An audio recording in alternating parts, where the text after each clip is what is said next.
morning and good afternoon. Thank you to everyone for joining us today for our webinar updates in pediatric cardio-oncology. This is a companion to our upcoming in-person meeting, the first International Pediatric Cardio-Oncology meeting that will take place in Cincinnati in October of this year and is in conjunction with Sophia's Hope. It's my pleasure today to introduce my co-speakers who will be covering this topic with me today. And our topic today is a pediatric oncologist and a pediatric oncologist walk into a bar, discussion of interesting and perplexing patients between colleagues. I'm Tom Ryan from Cincinnati College of Medicine and Cincinnati Children's Hospital. I'm a pediatric cardiologist. I'm joined by Dr. Casey Ledger, who's a pediatric oncologist from the University of Washington School of Medicine, Seattle Children's Hospital, as well as Julie Sublett-Smith, who is a nurse practitioner in the cardio-oncology program with me at Cincinnati Children's Hospital. And our intention today is to just talk about some patients that we've seen through the years, things that were interesting to us, that were perplexing, that caused us to have discussion with our colleagues and thought might be beneficial to people watching today. To make this a little more interactive, we will have a few questions throughout for each of the three cases, really just stopping and taking a break and asking, how would you approach this? And it's not that we expect right or wrong answers from this. We're really just curious what people in the audience think and how our colleagues might treat these patients. We expect the talk to last about an hour or so. And at the end, we will have around 20 minutes of open discussion where you can put questions into the discussion box, either specific clinical questions, comments on the cases that we've presented, or anything else that people in the audience might be interested in talking about. So Dr. Ledger is going to present the first and third case, and then Julie will present the second case in the middle. And with no further ado, I'll turn it over to Casey. Great, thanks, Tom. All right, so we'll just dive right in and start with our first case. So give me one moment as I shift some things on my screen here. Okay, so the first case is a patient who presented with a week of fevers, palpitation, and fatigue, and was subsequently diagnosed with acute myeloid leukemia. You can see she's 14 years of age. Her presenting white blood cell count was 76,000. She also had anemia and thrombocytopenia, as well as some mild electrolyte derangements.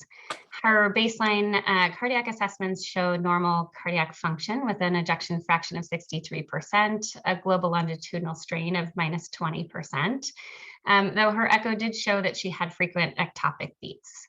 Her EKG showed normal sinus rhythm, again with frequent premature ventricular complexes and a pattern of trigeminy, as well as a QTc of 457. So at this point, we did consult with our cardiology colleagues about her ectopic beats and trigeminy, and it was felt that this was most likely related to her electrolyte derangements as well as her fevers. And so we ultimately commenced intensive AML-directed chemotherapy per the standard arm of the ongoing Children's Oncology Group trial, AML 1831. The patient received a total of 5 cycles of chemotherapy, 3 of which contain high-dose anthracyclines, which you can see highlighted in red, with daunorubicin during induction 1 and 2, and then mitoxantrone during intensification 2, which is the 4th cycle. This patient had multiple repeat ECGs that were all normal, though she did manifest intermittent PVCs and palpitations with febrile episodes and episodes of sepsis throughout her therapy. She underwent assessment of her cardiac function prior to each cycle, and her echo prior to intensification 2, this 4th chemotherapy cycle, revealed a normal ejection fraction of 63%, which you can see portrayed by her echo images here. However, she did have a decline in her strain at this point where it was above 20% at diagnosis and was down to -15% prior to this intensification cycle. Unfortunately, her intensification cycle proved quite complicated. She had 2 separate episodes of sepsis, the first occurring on day 12 in the setting of her prolonged neutropenic nadir, and her blood culture at that point was positive for Citrobacter bacteremia. Her fevers resolved and she was clinically improved. However, on day 22, still with an ANC of 0, she developed recurrent fever, tachycardia, and developed frequent premature ventricular complexes. Her blood culture at that point was positive for staph epibacteremia. And we did obtain some cardiovascular workup at that time due to her tachycardia and her PVCs, with an ECG showing sinus tachycardia, frequent PVCs, again in the pattern of trigeminy, a BNP of 676, and a negative troponin. Her echocardiogram during this period did show some kind of poor acoustic windows, and I think the ectopic beats made the assessment of her LV functional parameters challenging, but our cardiologist estimated a shortening fraction of 24%. And then shortly thereafter, 1 week later, her fevers, her sepsis, and her note of clinical ectopy improved, and a repeat echocardiogram at that point revealed an ejection fraction of 46%. So mild cardiac dysfunction at this point. So in light of these clinical events, we thought we'd take the opportunity to pose the first question with regards to this patient's management of their cardiac dysfunction. And would like to kind of hear from the audience, what is the most appropriate treatment approach? I think, like Tom pointed out, these are really to kind of promote discussion and I think understand from our cardio-oncology colleagues in the field how patients are approaching, or how providers are approaching these patients. Because I think that there is a paucity of data in a lot of these clinical scenarios, and so while there's not necessarily a black and white, right and wrong answer, I think it's interesting to understand where the field is at and to talk through some of the important considerations. So with that, in terms of the most appropriate treatment approach, would you A, initiate an ACE inhibitor for supportive cardiac recovery, B, initiate a beta blocker for support of cardiac recovery, C, initiate multi-agent heart failure regimen, or D, continued monitoring without intervention and plan for a repeat echocardiogram in 2 to 4 weeks.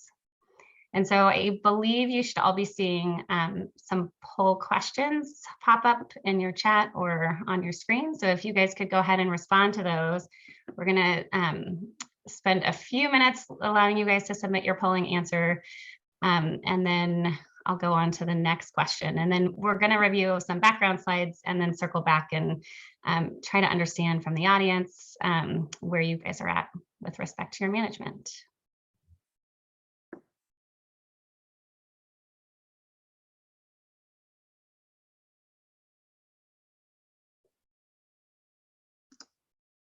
Okay, moving to the next question. If additional anthracyclines were due as part of this patient's AML-directed therapy, should these anthracyclines be delivered?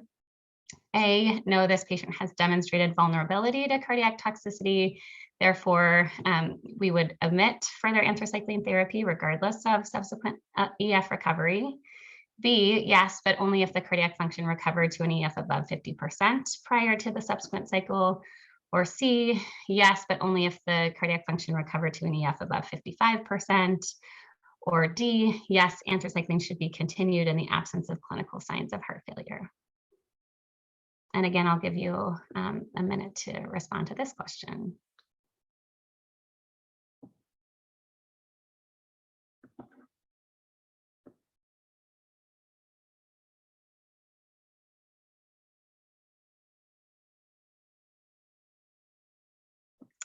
And then I will continue on, but if you can still access your polling question as we continue talking, feel free to continue to submit answers.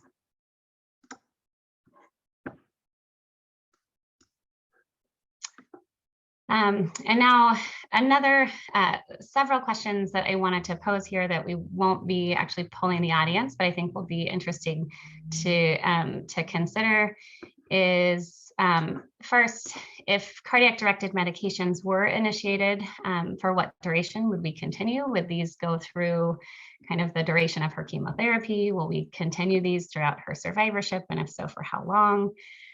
Next, what role did the ventricular ectopy play in this patient's course, if any? And how can we incorporate declines in strain and thinking about risk for cardiac dysfunction and ongoing anthracyclines? So I wanted to spend just a few minutes talking about what we know about cardiotoxicity in the context of pediatric AML therapy. First, unfortunately, AML is really one of the most challenging entities within pediatric oncology.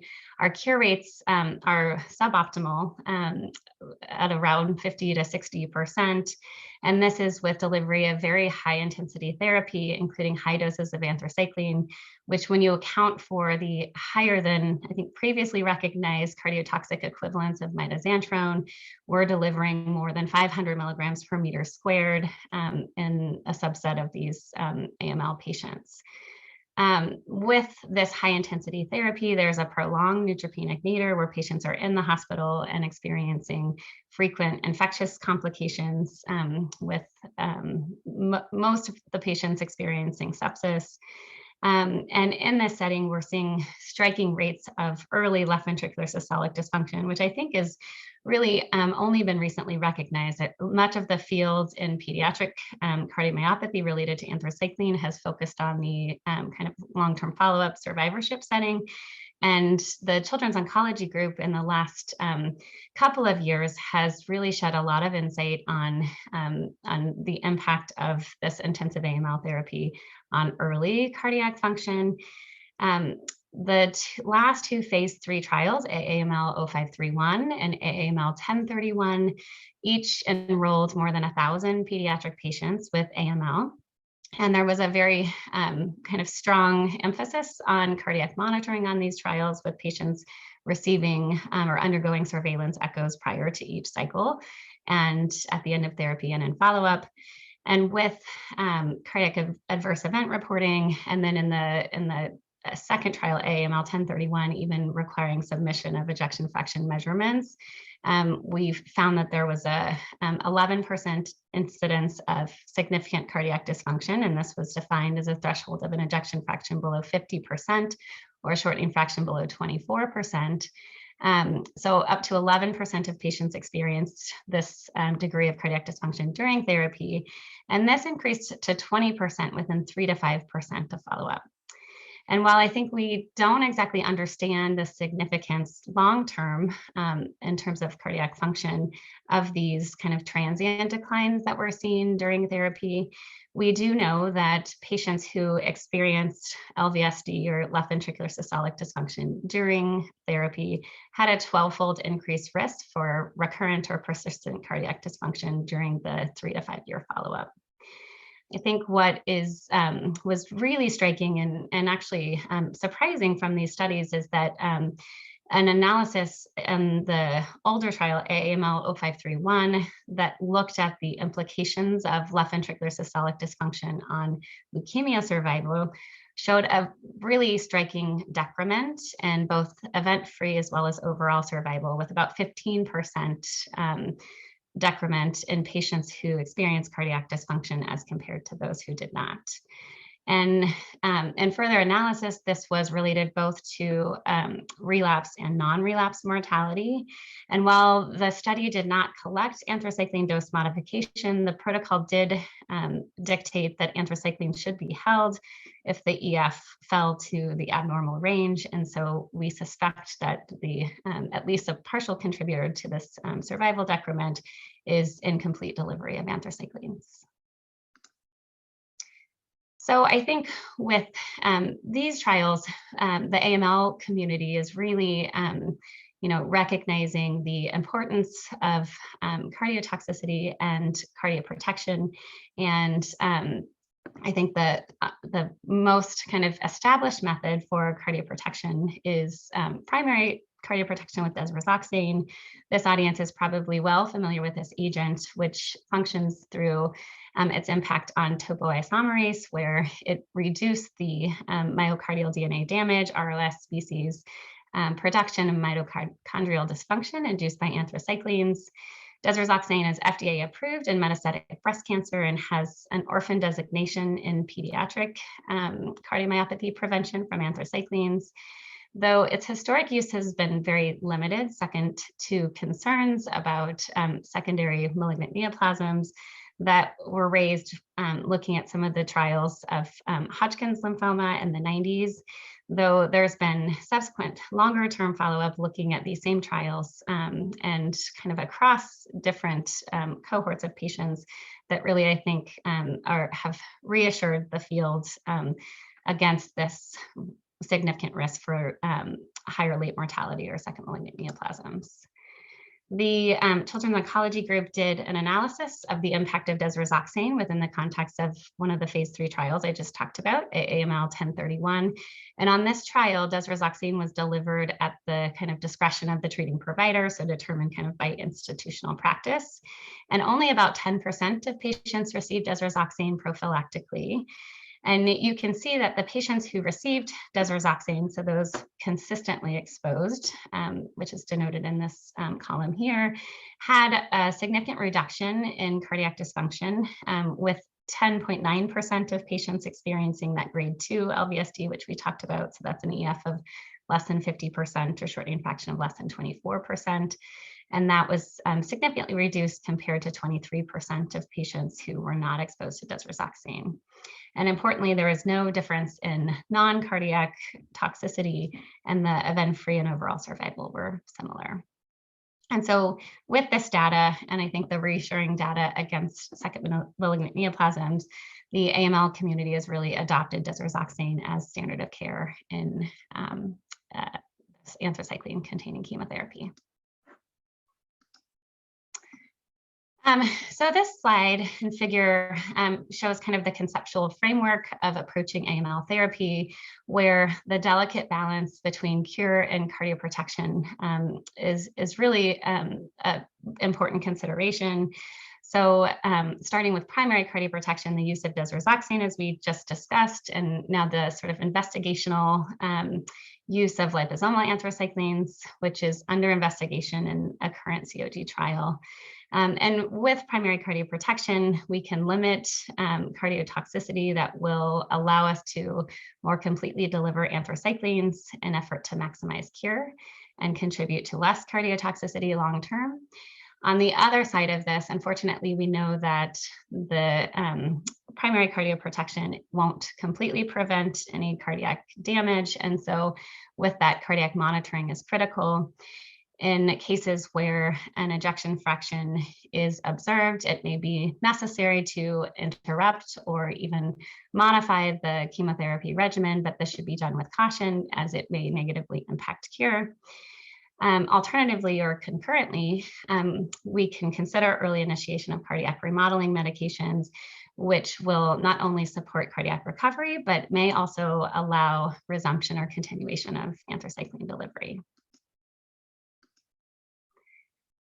This schematic here was developed by myself and a couple of colleagues in an ASH review, but also is reflective of the approach that we're using on the current Children's Oncology Group trial, where patients will receive desrazoxane with their traditional anthracycline, so not with the liposomal agent, but with the standard daunorubicin and mitoxantrone. The patients will undergo echo monitoring prior to each cycle, and in cases where significant EF or abnormal EF is observed, so we've set this threshold kind of arbitrarily based on expert consensus, but an EF of less than 50%, we have advised that not only consider, supportive care and the potentially cardiology consultation, but if an anthracycline containing cycle is due, we would advise consideration of delaying anthracycline containing chemotherapy, repeating the echo in a week. And the purpose of this repeat echo is twofold. First, to kind of improve the accuracy of the EF measurement, knowing that there's quite a bit of measurement variability in ejection fraction. And then second, to allow further recovery from the complications of the preceding cycle. If the patient demonstrates an EF of above 50%, then it would be appropriate to consider ongoing anthracycline chemotherapy. However, if the EF remains below 50%, I think, again, we've recommended considering cardiology consultation if this hasn't happened already. And then I think this is where it gets a little bit data-free in terms of the best approach to these patients. At, what is the threshold for holding anthracycline? I think there isn't really a clear answer based on existing data, but based on our expert consensus, most, I think, cardiologists and oncologists would feel uncomfortable continuing with anthracycline at an EF below 40%, or certainly with symptomatic heart failure. And so this is a situation when you would consider non-anthracycline containing, but still intensive chemotherapy regimen. And then I think between that 40 to 49% ejection fraction in a patient who is asymptomatic, there may be a little bit less consistency in approach. Regardless, if the patient recovers their cardiac function, it may be appropriate to continue and put them back on their kind of traditional chemotherapy regimen, inclusive of anthracyclines. So with that background, we'll just go back to our questions. And Tom, are you able to share the results of the polling? I have them shared. Can you see them? I can. I'm being told they're coming through. Okay, perfect. Okay, so for question 1, it looks like we've got 42% of respondents who would initiate an ACE inhibitor, 8% beta blocker, 33% multi-agent heart failure, and then 17% who would continue without intervention. And then I'll go to the next question and we'll review that answer before I kind of wrap up the case and talk about what we did. So the next question is, would you give continued anthracyclines? Looks like we don't have anyone who would omit further anthracyclines regardless of function. And then we have the majority of respondents who would resume anthracyclines if the ejection fraction improves above 50%. Okay, so I'm going to talk about some follow-up from this case, and then we'll open to Tom to ask him to make some comments on the case. But essentially, I've talked through what's depicted here, where the patient had cardiac dysfunction associated with their sepsis episode. They were started on an allopril, similar to what most of our respondents would do. Unfortunately, she had persistent cardiac dysfunction, and so carvedilol was subsequently added, and then spironolactone soon thereafter, thinking about this more as like a multi-agent heart failure regimen. She did recover her ejection fraction at the end of therapy and had an ejection fraction of 55% leading into her off-therapy follow-up. Unfortunately, about 6 months after finishing therapy, she experienced relapse of her leukemia. She received non-anthracycline salvage chemotherapy, and her ejection fraction actually was pretty consistently maintained in the 50s. She underwent an allogeneic stem cell transplant and unfortunately experienced numerous post-transplant complications, including graft versus host disease, multiple infections, and kidney injury, and then ultimately died of multi-organ failure in the setting of sepsis. So I think this particular case obviously has a pretty just profound complications here, but these types of complications, these recurrence of sepsis episodes, and the occurrence of cardiac dysfunction, unfortunately, is a pretty common scenario. Tom, I just wanted to open it up to you with these additional questions and kind of ask you to comment on the duration of these cardiac-directed medications, if you think that the ventricular ectopy kind of played a role in the patient's course or kind of reflected vulnerability to anthracycline-induced injury, and then also ask you to comment on the role of strain and how we think about risk for cardiac dysfunction or kind of ongoing management. Yeah, thanks, Casey. That was you can go back to those questions for just a second. Yeah. That was a great case, and I agree. It's unfortunately a little too often that we hear stories like that. For your first question, if cardiac medications were indicated for what duration, first and foremost, I obviously agree that cardiac medications were absolutely called for. One comment that I want to make is, this is one of the cases I personally, there's not a right or wrong answer here, but I usually like to initiate ACE inhibitors first. In my experience, you get a little more bang for your buck than with beta blockers. And so if I'm only going to start one therapy, I usually start ACE inhibitors first and then beta blockers afterwards. Obviously, you have to be kind of careful in patients like this where sepsis episodes are potentially recurrent. And that's why often I may start with beta blockers in patients, specifically in cardio-oncology patients, as opposed to patients with other reasons for ventricular dysfunction. Another reason is there aren't a lot of data for either medication necessarily, but I think there's a little more data for beta blockers in this particular patient population. So while I would eventually be on both or recommend both, I think this could be a case where I might start with the beta blocker first, certainly when you're dealing with a lot of sepsis type potential for sepsis episodes. Regarding how long or what duration, that's always a tough question. Certainly throughout the rest of therapy, because there are certainly going to be some cardioprotective effects potentially allowing you to continue your therapies. And so as tolerated, at least through therapy, but then the big question becomes once therapy is completed and you're a couple of months out, how long do you stay on medications? And to my knowledge, there aren't great data on this. There was a study in adult patients who had ventricular dysfunction for other reasons, looking at stopping medications as opposed to continuing once function had normalized. And unfortunately, a lot of patients that were taken off medications returned to dysfunction once it was discontinued. I often have this conversation with families, and I mention that, but I also tell them that we really have no idea what the long-term effects could be for them. And if it often will come down to what's the strong preference of the family.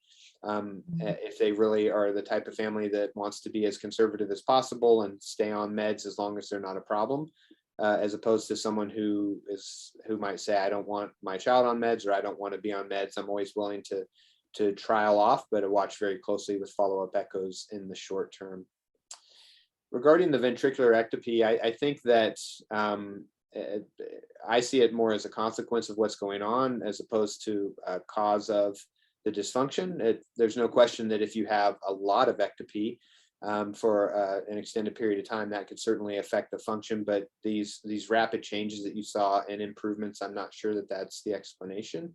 But I think back to data that Steve Lipschultz has shown for a number of years now, including the fact that if you look at a group of similar patients at diagnosis and you look at their NT-proBNP and their troponins, and then you start therapy and follow that over time, primarily looking at what does the therapy do to those values.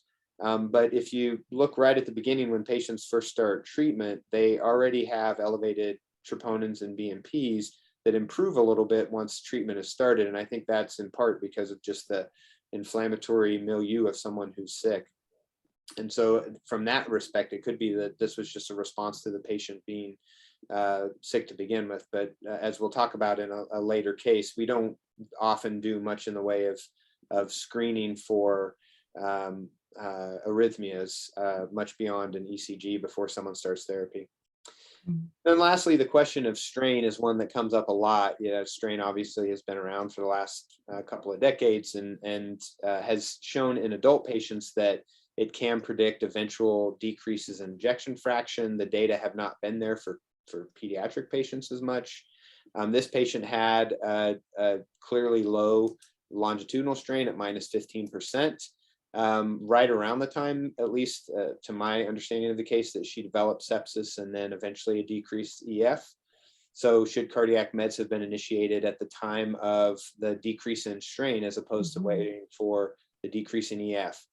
I think the first question to ask is, what is the strain response to sepsis? And there are some data out there. We did a paper with some of our PICU colleagues a few years ago about patients just with sepsis, not patients with cancer, but sepsis alone. And about 20% of the patients in that study of 170 patients had decreases in strain with normal ejection fraction. And so I think just asking, is this a response to sepsis alone, is worthwhile. And then more importantly, are there data that using strain to guide therapy improves outcomes? And if we look at the next slide, the one study I wanted to touch on is the recent Sucker trial, which has been a little bit controversial, or at least had a lot of back and forth in the literature.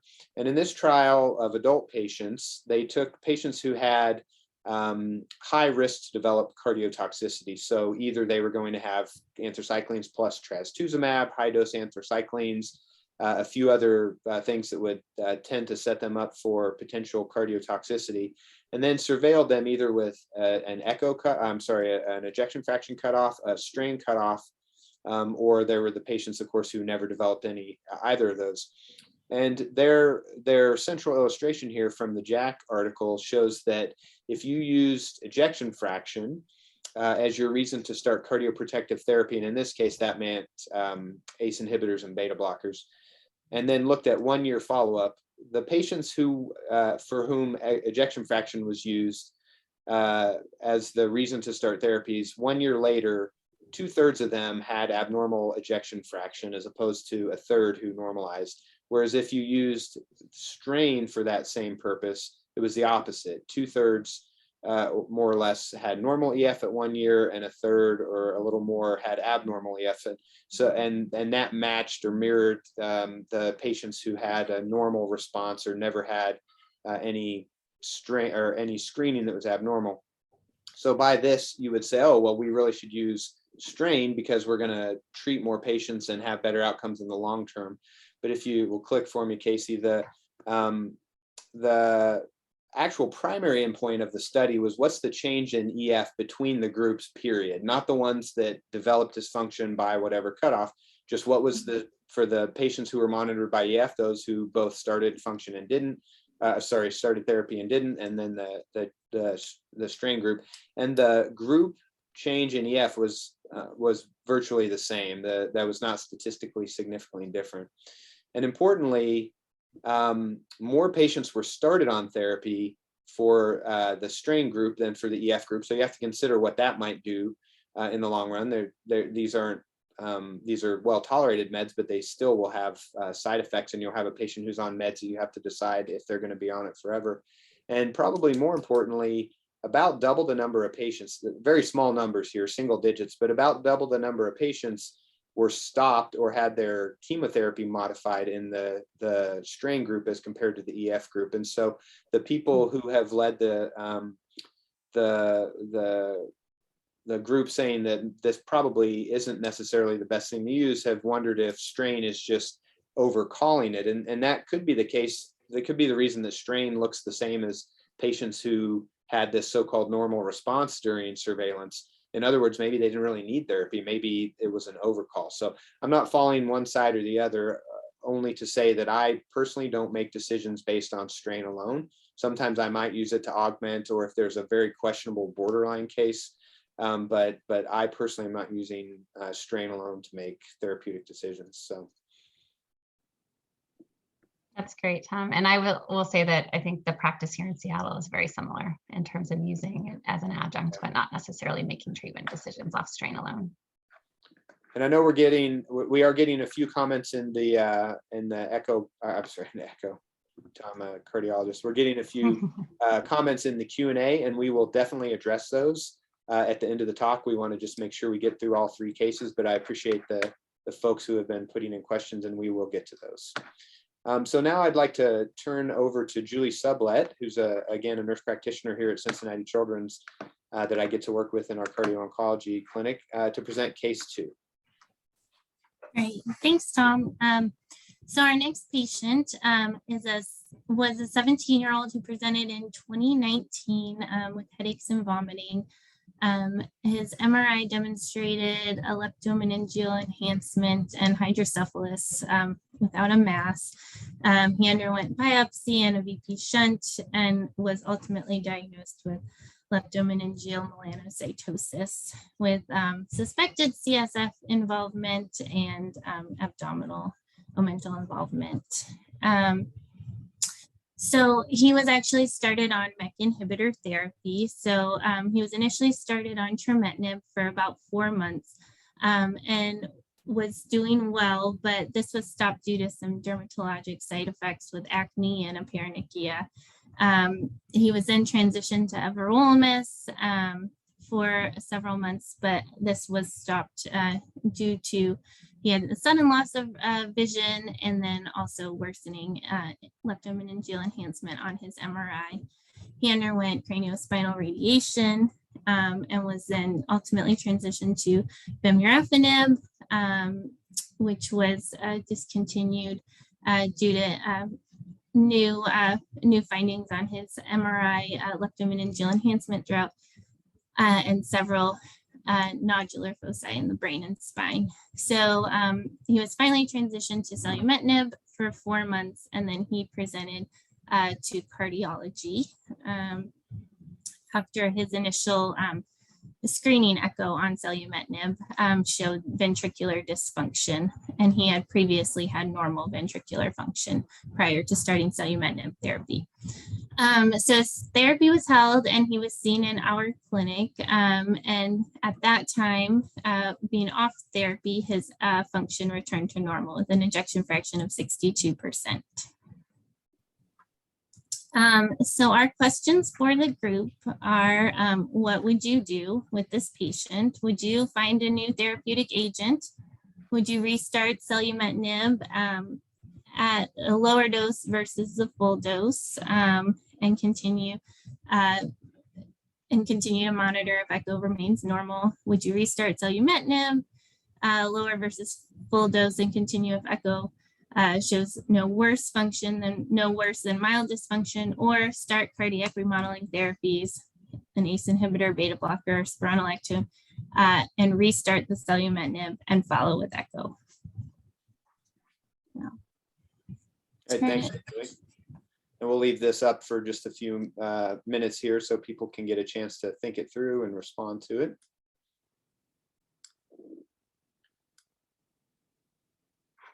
Maybe if I get it down in the corner, I don't block so much. Casey, if you want to go on to the next slide for me, please, I would appreciate it. So the reason Julie and I chose to present this case is because we've seen a lot of this. We've had a couple of months, if not more, patients come in from our colleagues. There's a lot of MEK inhibitors being used by various groups, the neurofibromatosis patients, some of the neuro-oncology patients, and then one of my colleagues in bone marrow transplant has a population of patients that he follows on MEK inhibitors. And so it's more common. We're looking into it as a research question as well, but I just wanted to share this, get other people's thoughts, and review MEK inhibitors a little bit because I've had to do some crash learning. I also want to congratulate Julie for getting through all those names without stumbling, because I rarely do. So I'm going to go ahead and close the polling. We have some responses here that we'll look at in just a little bit. And so MEK inhibitors, first thing you have to ask is, well, what does the MEK mean? And so derangements in the RAS, RAF, MEK, ERK pathway, and I'll show some pictures of this in a minute, very important cell signaling pathways that I understood a lot better when I was in graduate school, but they're implicated in about a quarter of all cancers, and increasingly are understood to be recognized in a number of pediatric malignancies. I'll get to this in a second, I think, but really melanoma is where these MEK inhibitors kind of made their name. And they have been approved in adults since 2013 for just that indication, often with other medications, these BRAF inhibitors, and they've recently had much more use and are much more common in pediatric patients. MEK inhibitors, particularly when paired with BRAF inhibitors, unfortunately, though, do carry risks for left ventricular dysfunction, hypertension, and QT prolongation in adult studies, but data are fairly limited in pediatric patients.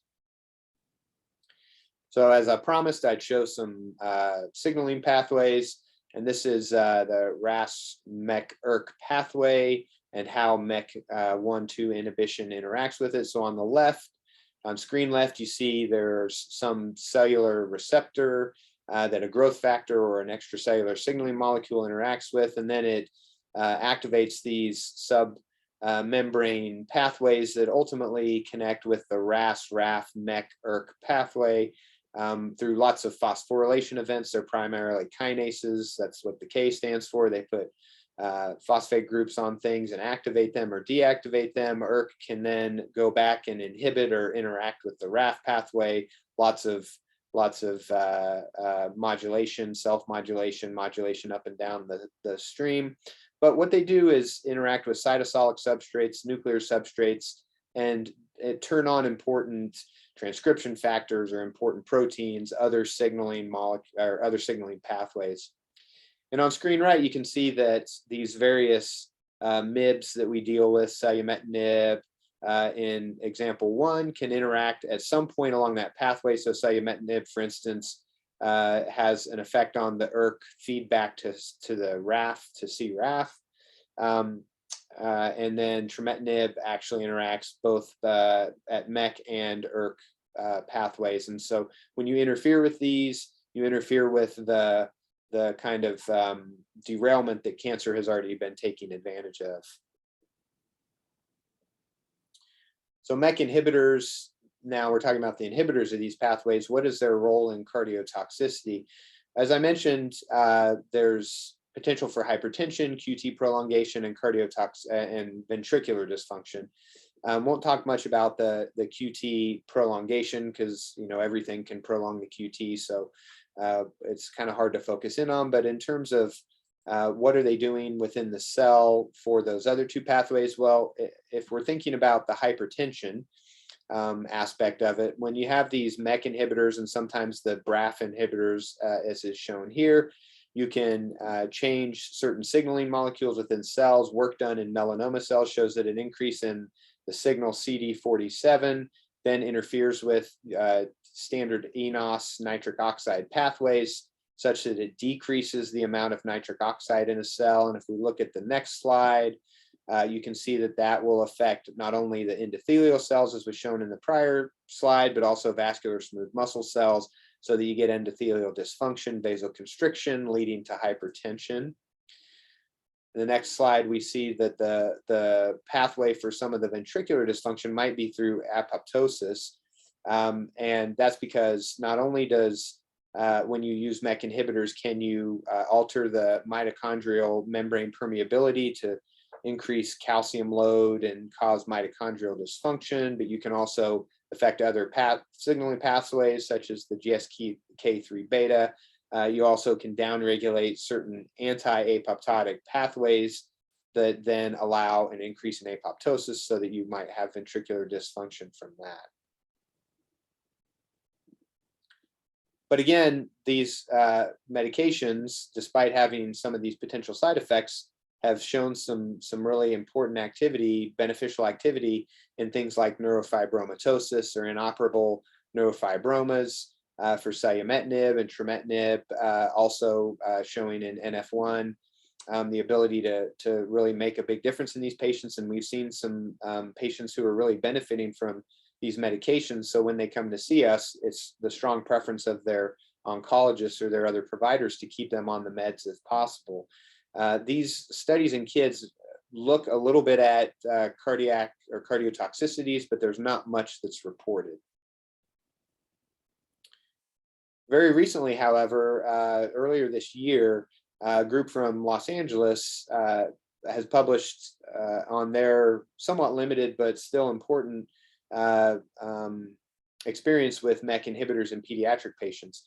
And so this is from John David Mentier's group, looking at both individual patients and then a group of about 24 patients. So what we see on this slide on screen left is, or both of these are individual patients. So screen left is a patient who was on MEK inhibitor alone. And you can see that the M at the bottom showing when they're on MEK inhibitor versus when they're off.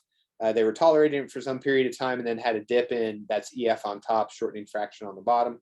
Had a dip in EF that then kind of settled out to borderline-ish or so, but would go up and above and below the line that's normal or borderline. And so they stopped the med for a short period, it recovered, restarted it, was okay for a while, and then decreased again.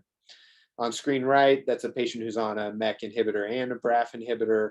And kind of a similar story. They were on it for a period of time, then developed dysfunction, came off, normalized, back on, abnormal, back off, normal again. So that what they commented on down there at the bottom is that EF abnormalities typically fluctuated during therapy, resolved off therapy, and recurred with reinitiation. And that's honestly exactly what we see. If you look at their aggregate data for, I think it was 24 patients that they watched, on the left is just survival free of borderline dysfunction, which I think they defined as 53 to 55%, somewhere in there. And on the right is survival free of dysfunction, so anything below 53%. Really just look at the blue line on the left, that's ejection fraction, and then all the parameters they used on the right were all the same. But what they show is that 2 years of MEK inhibitor therapy, roughly, only 40% of patients were free of being borderline ventricular function. And at 2 years, about 30% of patients had what would be considered ventricular dysfunction by their definition.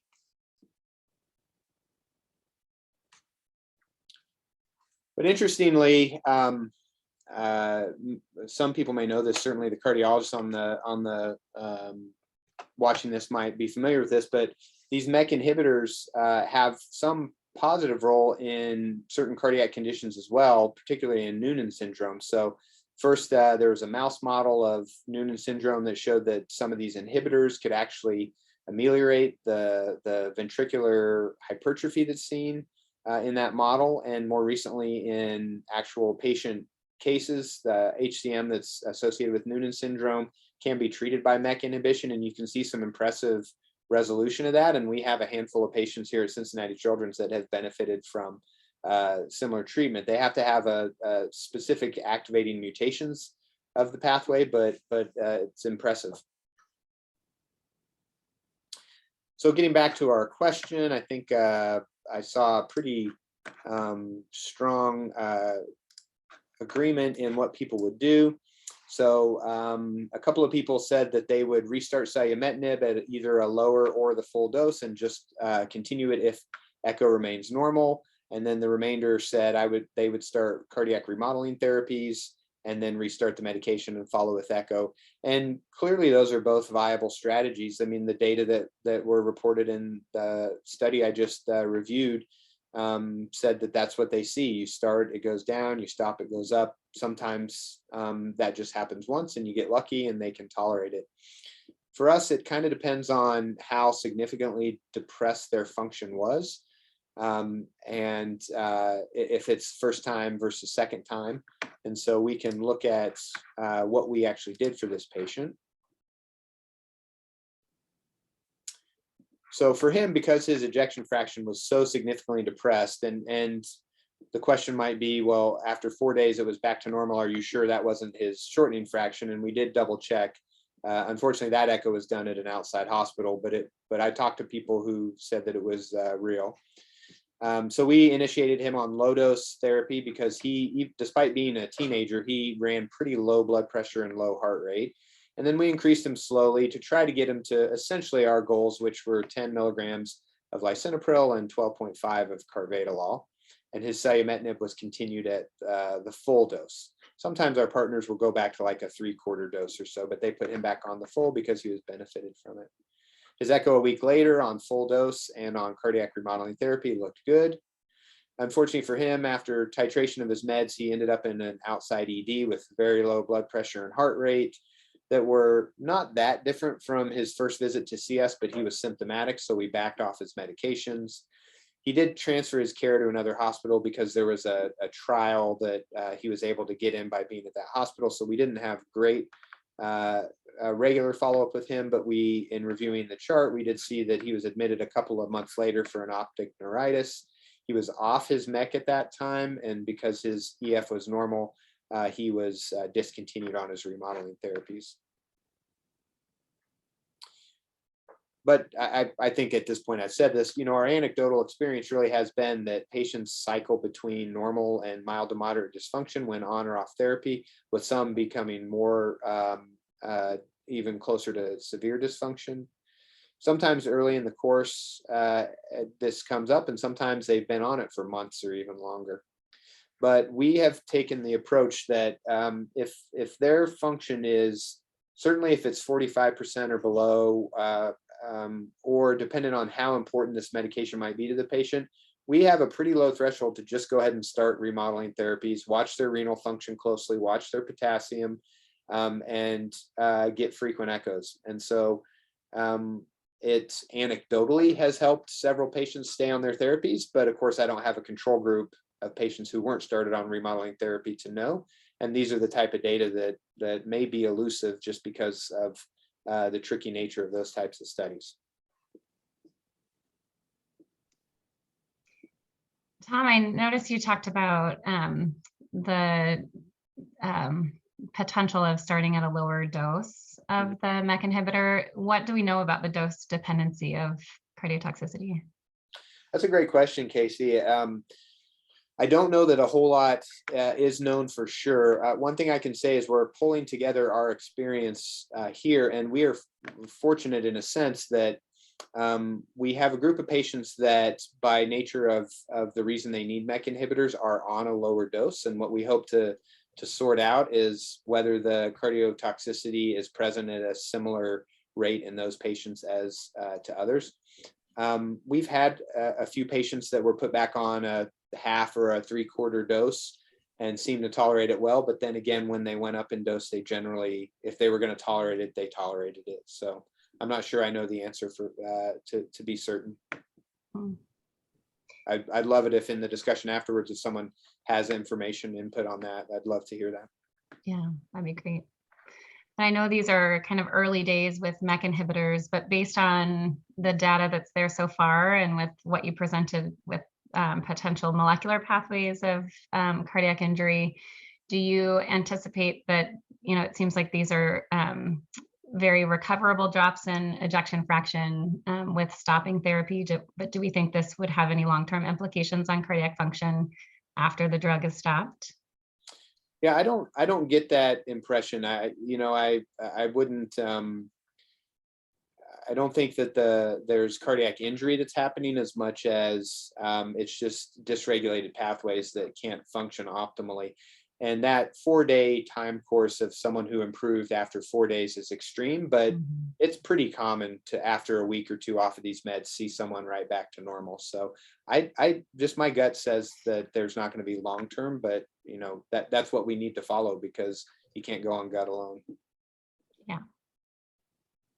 That's great. Thank you. Okay, well, with that, we'll move on to our third and final case.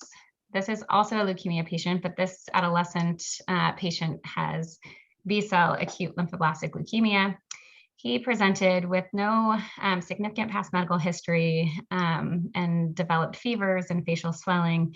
He was found to have significant cervical lymphadenopathy and a mediastinal mass with leukocytosis, a white blood cell count of 76,000 with circulating blasts, as well as mild anemia and thrombocytopenia. He was diagnosed with ALL and underwent his baseline cardiovascular assessment, which showed essentially a normal echo, although there was some mild subjective left ventricular hypertrophy. And then his baseline EKG prior to placement of a central line showed sinus rhythm with some premature atrial complexes. This patient was started on a 4-drug induction therapy with daunorubicin, prednisone, vincristine, and peg-asparagase. I've highlighted daunorubicin, which folks on this call probably know is an anthracycline agent. On day 2 of induction, within about 24 hours of his daunorubicin, the patient developed sudden onset tachycardia up to the low 200s and had evidence of supraventricular tachycardia. He received 3 doses of adenosine and improved with evidence of some atrial flutter, but then had rapid return of rapid ventricular response and ultimately underwent cardioversion with return to normal rhythm. He continued, though, to have ongoing ectopic PACs. So a chest x-ray was performed that showed that his PICC line was low in the right atrium. So the line was pulled back, and we did see a reduced frequency of PACs, though ongoing ectopy. And so our question at this point was, okay, well, we know the central line has seems to be playing some role, given that we saw improvement in this ectopy with pulling the line back. But is that sort of the whole explanation? And given the timing within 24 hours of anthracycline, and knowing that anthracyclines can be associated with arrhythmias, are there some extra precautions that we need to take when we think about ongoing anthracycline for this patient? And so our question for the group and our question for our cardiologist was, how do we need to think about subsequent anthracyclines? A, should we avoid further anthracycline given a possible contribution to arrhythmia? B, continue anthracyclines after initiating antiarrhythmia therapy? C, continue anthracyclines but monitor via telemetry on the cardiology floor for a day or two after his next anthracycline dose? Or D, no precautions are indicated. The arrhythmia was clearly due to his line placement. So I'll give a moment for you guys to think about this question and provide your response in the poll. Casey, I can tell you this is a good one because we're getting all of the responses so far. Oh, good. People have chosen, at least one person has chosen each option. So Perfect. we'll have You guys- a lot to talk about. That's great. Got some opinions.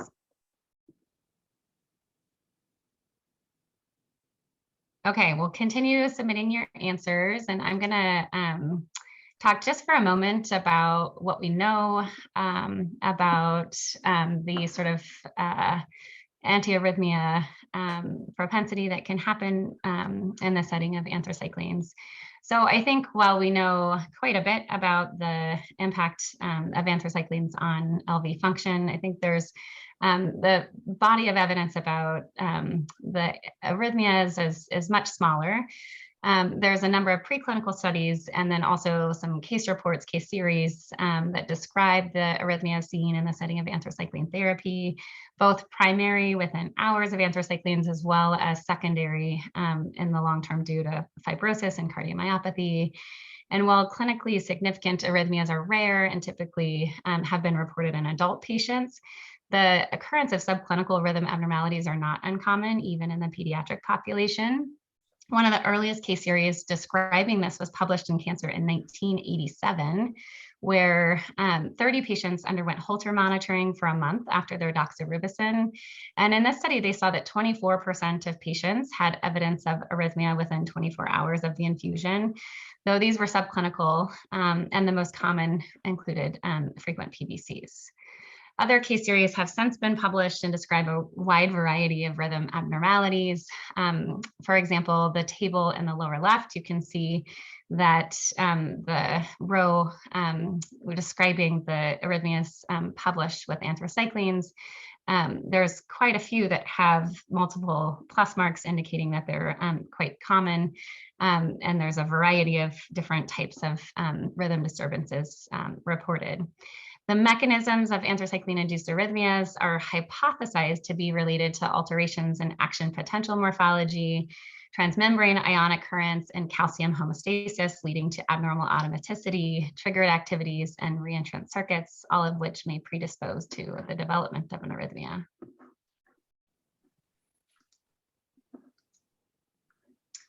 Okay, so looking at your responses, Tom, I'm not sure if you can share the polling response.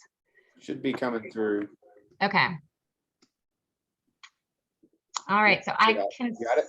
yeah, I see it here. So it looks like Tom described, we have a variety of answers. 7% would avoid additional anthracyclines, 13% would continue after the initiation of antiarrhythmia therapy, and 60% would monitor closely with telemetry after anthracycline, and about 20% related to the line and don't feel further monitoring is warranted. And so I think I'd like to kind of talk about kind of how this patient's case progressed. And then I think Tom is going to share a little bit about kind of how we should approach thinking about arrhythmia in general in the pediatric patient, but specifically in the oncology population. So I will say that being someone that is very biased in my interest in cardio-oncology as an oncologist, I was quite nervous about this patient's arrhythmia, and I think our cardiologists were much less impressed and really felt like it was very likely to be related to the line. And so we ended up continuing on with this patient's anthracyclines, and we watched him inpatient, which he was admitted for other complications, but he didn't have any further complication with his weekly anthracycline during induction. Seemed to tolerate that just fine. However, he eventually had his PICC line replaced with a more semi-permanent central line. And when he underwent anesthesia and port placement, he again developed incessant atrial tachycardia with the rapid ventricular response. And so at that point was started on metoprolol for antiarrhythmic therapy. He subsequently underwent multiple kind of episodes of anesthesia for lumbar puncture, which is a recurrent need in ALL therapy. And with many of these anesthesia events, he did develop recurrent atrial tachycardia. And so eventually his arrhythmia therapy was switched to sotalol.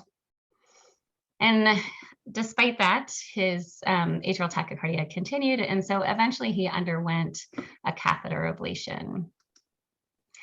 And I'm going to share some of the images from the catheter ablation that our electrophysiologists provided for this case, acknowledging that I will try to give you my perspective as an oncologist who knows much less than probably most of the people on the call, and then we can have Tom kind of clean up where any place that I misdirected you. So on the left, we have kind of the anatomical portrayal of the patient's cardiac anatomy, where his SVC is entering into the right atrium, right ventricle.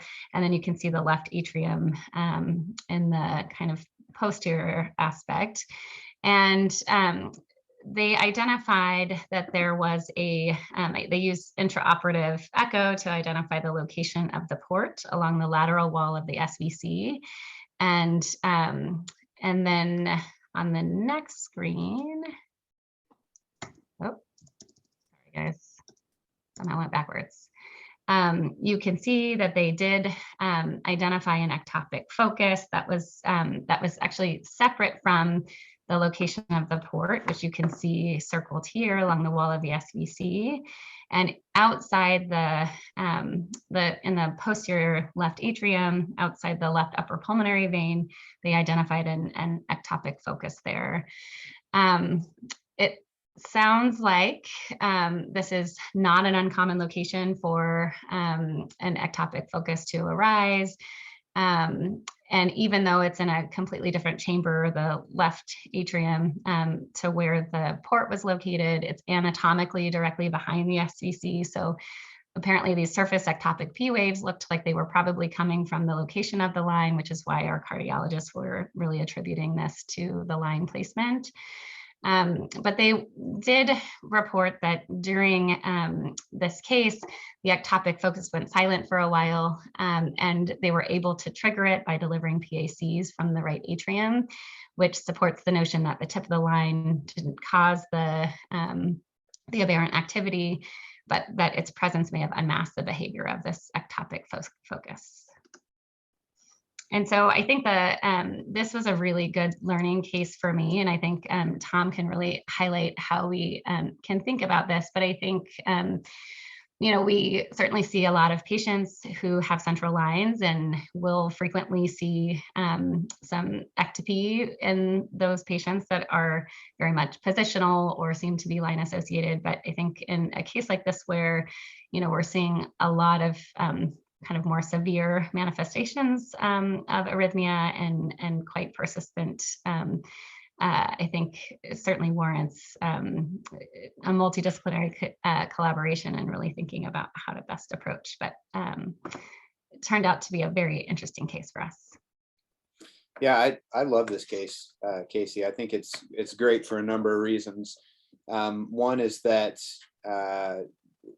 we have to keep in mind that what is normal or commonplace for a cardiologist is not necessarily so for an oncologist, and vice versa.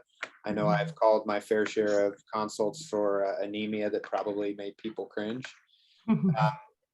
But also that you can't, I've been as guilty as anyone else of assuming that this was related to what a lot of other cases like this are going to be related to, which, as you said, is line placement. But the persistence of the oncology team, of you and the team, I think is what really did this kid a service.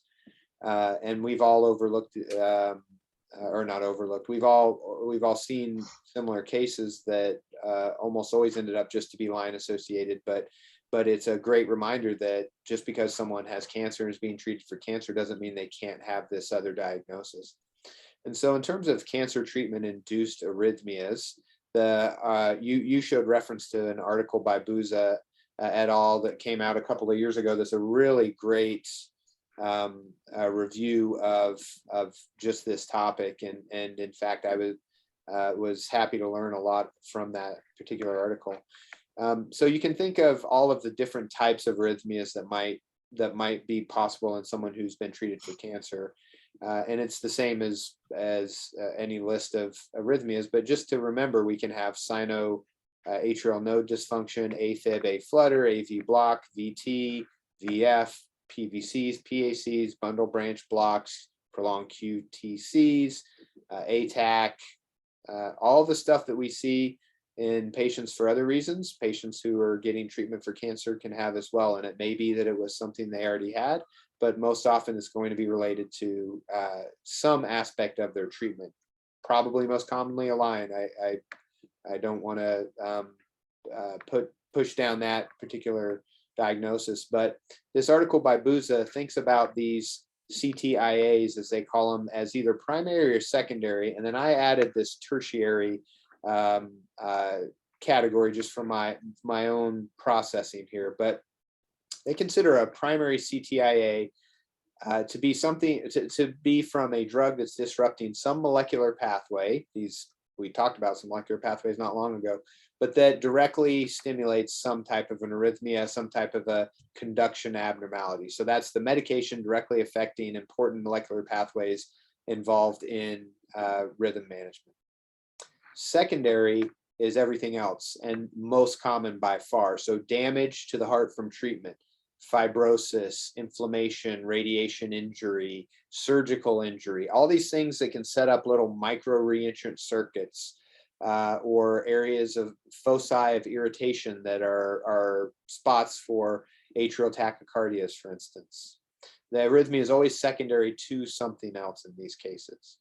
And then, as I said, I added this tertiary topic, which is some of the things that in my mind didn't quite fit in those other two, but are still somehow treatment related. So they have some pre-existing issue, as did the patient in this case, but it's exacerbated potentially or unmasked by something related to treatment. Some mechanical issue, which again is what was thought to be the case here, lines most commonly. Other medications, we can't forget about the medications that prolong QT, the antiemetics, medications that might affect electrolyte balance, et cetera, that can lead to arrhythmias.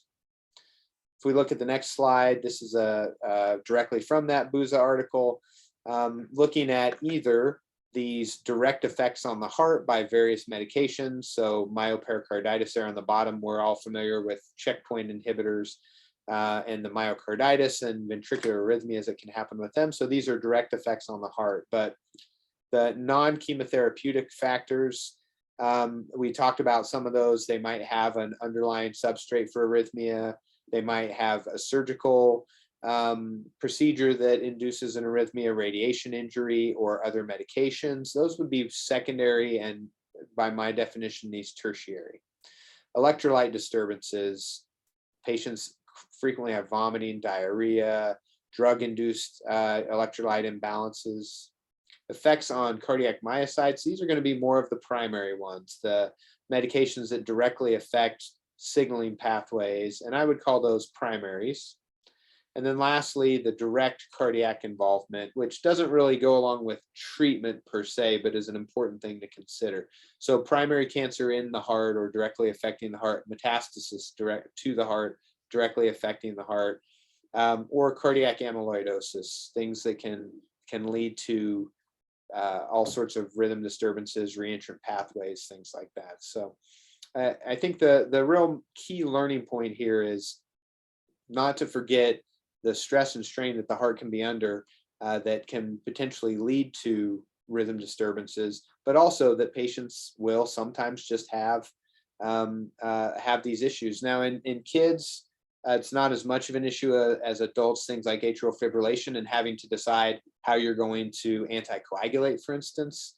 But you will have to consider the status of their treatment, where they are in therapy, how that's affected various organ systems, if they need certain antiarrhythmics that can have, for instance, liver or thyroid effects, or renal electrolyte handling effects, things like that. So again, as Casey said, this is going to be a multidisciplinary conversation between providers, partners, and you always should be willing to help as much as possible, even if that includes figuring out the best way to monitor a kid who's undergoing chemotherapy.